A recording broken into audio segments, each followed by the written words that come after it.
I could. Rose Krasnow for the record.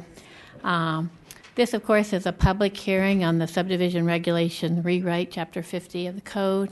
While a few people have come in on this item, the team that has been working to do this rewrite has been working very long and hard to address the issues that have come up, and we have truly been having trouble getting feedback from many people at all, both professionals in the business and any of the civic associations. It's interesting, since preliminary plans can be such a controversial topic, that maybe it's because we just finished the zoning rewrite and people are tired, I'm not sure. So what I wanted to suggest is certainly we should hear the testimony of those who are present. One of the things that's been driving this, and that's why I wanted to mention it, I was going to recommend that we keep the record open until you have your first work session on this, which is scheduled. What we're going to recommend tonight is that you schedule that for the last Thursday in May, which is, I believe, the 28th of May. The only reason I wanted to caveat that is that the council was eager to get this. They had hoped to have their public hearing in the summer. But I just truly don't think that's feasible, and if we could have your support that it's far better to do it right and take a little longer than to do it wrong in order to get it to them, then I would recommend that after we hear from those tonight that we keep the record open until Thursday, May 28th. Thank you. That sounds good to me. I know I attended one of the public meetings, and admittedly it was a night when it snowed, but we had exactly one person who attended. We had about 15 staff people and other employees, and one person who wanted to hear the briefing. So, but I guess we got at least one or two people tonight, so that's that's an improvement. Do you want to go ahead, Ms. Conlon?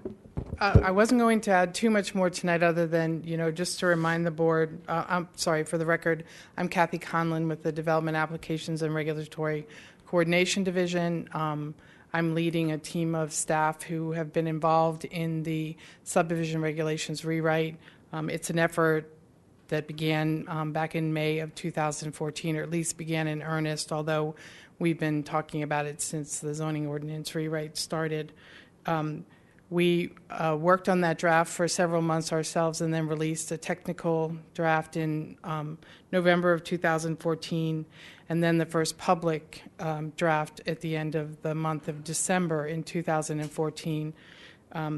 You did have a public, we had a planning board presentation on that draft 3 months later on March 19th, when you authorized staff to release this public hearing draft that is the topic of tonight's hearing.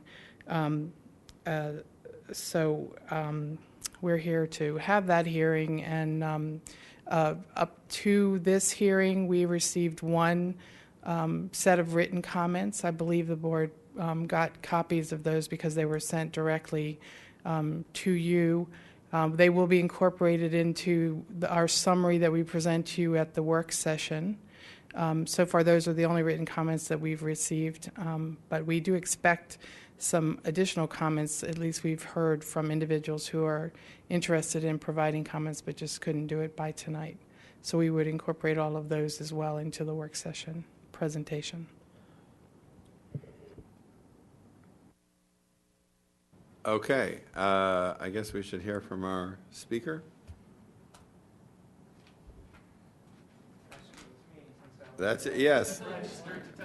We got other people here, but apparently they don't want to talk. Oh, they're going to make us... They know we'll feel bad if we only have one speaker, so they're going to humor us by... Okay.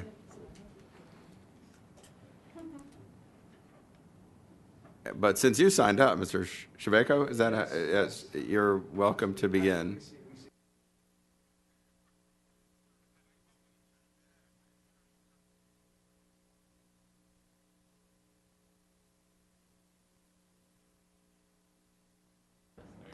All right. Well, it's great to see everyone on this quiet and non-controversial evening for a change, and I love the new chairs. Much more comfortable. Ms. Krasno is responsible for thank that. you, You Ms. can thank her. Yes, excellent. So 3 quick points. First of all, the technical. I think the planning department staff did a great job really putting out a streamlined, clean document, and that's great. Having said that, it would be really useful to have a side-by-side comparison that we had with the zoning code rewrite, and I believe some civic activists have asked for that side-by-side comparison, so it'd be just great to have that, because otherwise it's just a chore. When I put this out on Twitter, I think somebody from Civic Fed said, could you do a side-by-side, and I'd asked the staff about that. I think it's kind of one of those things that's so completely written through that it's not like there's a... Right. It's not easy to. It's not like you give somebody a red line or a direct like. Okay. It's so All right. completely. Well, I thought I'd ask. So. Yeah. Right, yeah. right. I do think though that there's a document on our on the webpage that discusses. There has some narrative on what the differences are. Isn't that right?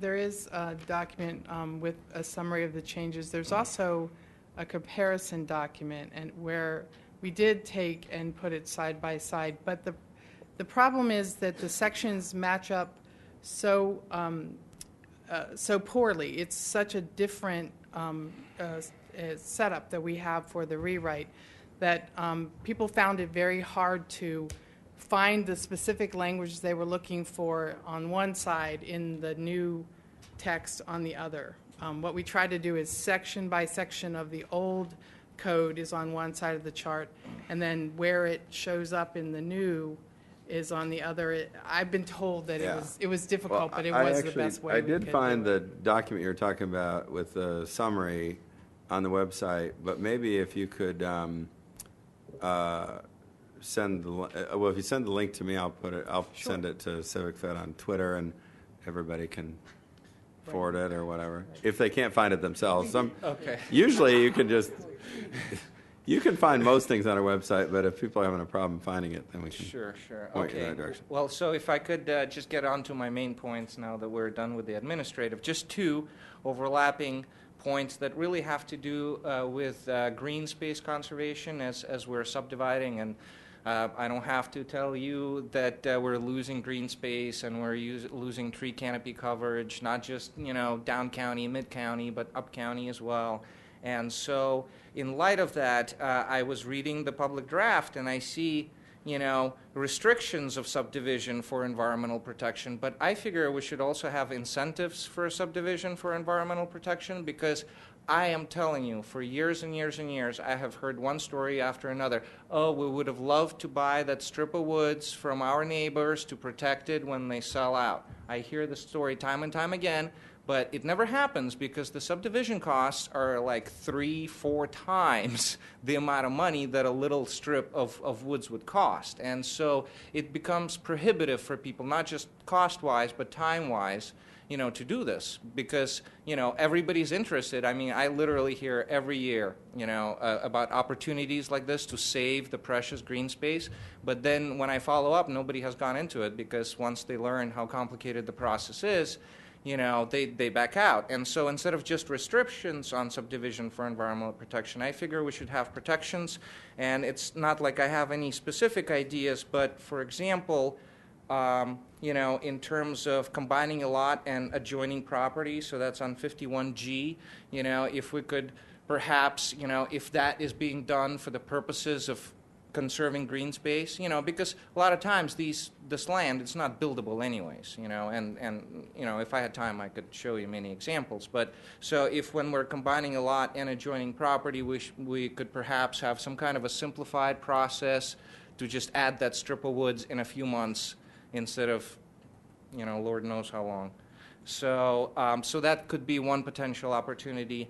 Another opportunity would be in terms of residential cluster housing, maybe some kind of a clause could be built in there, because there's all kinds of trends in residential cluster housing. It's not all, townhouses or whatever kind of condominium homeowner associations. There's also things like co-housing, for example, that are becoming very popular where people have, essentially co-ops, but are more like condominiums where, they are environmentally conscious, and I'm sure you're aware of Eastern Village co-housing. Of course, that's an apartment building, but what we're talking here is clustered residential zones. So just a couple of potential opportunities. Yeah, I'm done. Thank you. Thank you for that. Yep. Mr. Robbins? Well, thank you. Good evening. Steve Robbins with Lurch, Early and Brewer, and I couldn't help myself and not come to a public hearing on the subdivision regulations. I'm here with my colleague and partner, Bill Commoners. We seem to go side by side on whether it's the zoning rewrite, the subdivision staging policy, or the subdivision regulations. We try to dig into this, and I think you'll hear the same thing from Bill, which is I appreciate the concept. I think that Rose mentioned, which was to leave the record open until you all have your work session. I can tell you that we have been working to try to get through the subdivision regulations. It's a little different than the zoning ordinance in terms of a lot of this is highly technical. It takes time to get through. And candidly, the concept that you brought up about having a side-by-side to see what's really different between the existing subdivision regulations and what you have evolved into the public hearing document is tough. It's really tough to get through. We did have a side-by-side on a document that was put out earlier, and then we had the public hearing document, which is I think it's somewhat different, but I can't pinpoint the exact differences in the evolution of the document. But we're getting through it. We are planning on meeting with staff next week to go over comments, to give suggestions and ideas that we'll be fully prepared to talk about at the public hearing. Some of those concepts that we're focusing on, that I'm focusing on, are the extension provisions. We had a detailed conversation about that when we talked about the extension legislation and going through the extension provisions to come up with, 21st century concepts about why plans should be extended instead of, candidly, in the existing subdivision regulations, what I believe are sort of reasons as to why they shouldn't be extended. So it's really a difference in philosophy. Economic viability should, I think, be written into the code as something that does make sense, that should be considered. So we're looking at extension provisions. We're looking at the validity periods as they relate to not only the initial plan, but also with extensions. In my mind, I'm also trying to think forward-looking into the subdivision staging policy that you all are going to be dealing with. I don't know the exact time, but it's 2016, I believe, that it will be up to the council and approved, and how that fits in with this whole exercise as well. Another provision that I'm focused on that we're going to talk with staff about is the dedication provisions and how the county requires you to dedicate versus how the state would require you to dedicate.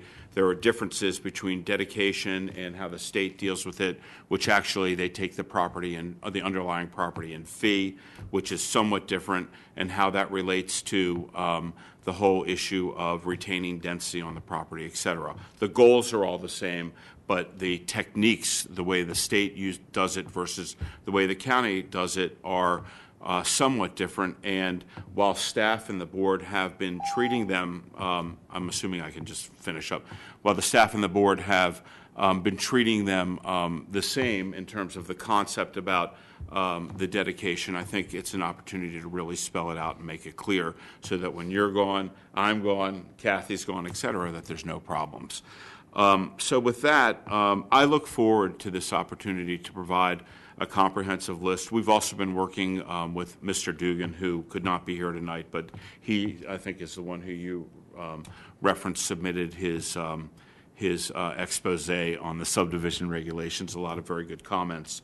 So we will, in fact, be getting you something. We look forward to this. There is somewhat of a, as Ms. Krasnow mentioned, a zoning ordinance rewrite fatigue and rolling into the subdivision regs, but it's an incredibly important document, and we view it as such. And other than the zoning ordinance, really, it's a document that we live by and that you all deal with on a regular basis. So we do want to make sure that we get it right, that that it is a document that's evolving with the way we're trying to do business in the county now in the 21st century, and so we look forward to it. I appreciate you you dealing with this, even on the first night of the Game 1 of the Caps Rangers series. So. We want to get out of here quickly. They're going to make a deep run, so I'm not concerned about this. I sure hope so. Yeah. All right, Mr. Commoners. Good evening, Mr. Chairman, members of the board. William Commoners with Lurch, Early and Brewer.